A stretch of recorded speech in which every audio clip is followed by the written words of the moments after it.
រីករាយអនុមោទនាបុណ្យសង្ឃទានវត្តមានលោកនិងលោកស្រីនាងកញ្ញានៅធីតាដួងសេងលុន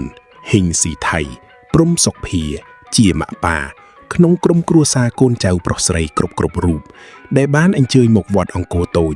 ខាងត្បូងនៅថ្ងៃប្រហ័ស12កើតខែជាឆ្នាំមមីអត្តស័កពុទ្ធសករាជ2570ថ្ងៃទី28ខែឧសភាគ្រិស្តសករាជ2026បានប្រតិបត្តិគុណព្រះរតនត្រ័យបានប្រគេនតេយ្យទានមានថវិកាបច្ច័យ4និងឧទ្ទិសផលបុណ្យបាំងសុគលឧទ្ទិសដល់បុព្វការីជនដូនតាកុងម៉ៃញាតិកាក្នុងសង្សារវដ្តសូមលោកបានទទួលផលបុណ្យបានសោយសុគតិស្ថានដ៏ល្អប្រសើរ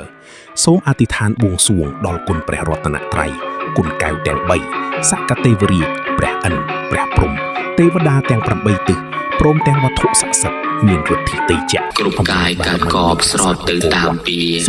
កម្មផ្ដល់ជូនជាធម្មជាតិសង្ខារពុំមានកន្លងរូបមួយរូបណាផុតចាស់ជរារួចទៅបានឡើយរូបកាយរងគ្រោះព្រោះប្រកបរោគស្រែកធ្ងោទួយសោកឈឺទឹកស្រាក់ស្បើយរោគច្រើនប្រភេទកើតពុំលហែលហើយអស់រូបកាយឲ្យឈឺគ្មានលហែគ្រប់រូបយើងឲ្យកើតហើយអភ័ព្វរូបនេះនឹងស្លាប់កិច្ចមិនរួចទេអ្នកមានអ្នកក្រខ្មៅសស្លាប់ដែរក្មេងចាស់ព្រួតប្រែមិនទៀងជីវជនតើមាននរណាមិនប្រះនិរាចង់រត់ចង់ជិះអង្វរបេះបន់នៅតែព្រាត់បងប្អូនប្តីប្រពន្ធព្រាត់អ្នកមានគុណព្រាត់កូនសូនពីលោកីរូបនេះកើតចាស់ឈឺហើយក៏មរណាកម្មតៈតែងចាជាប់ជាកំរៃ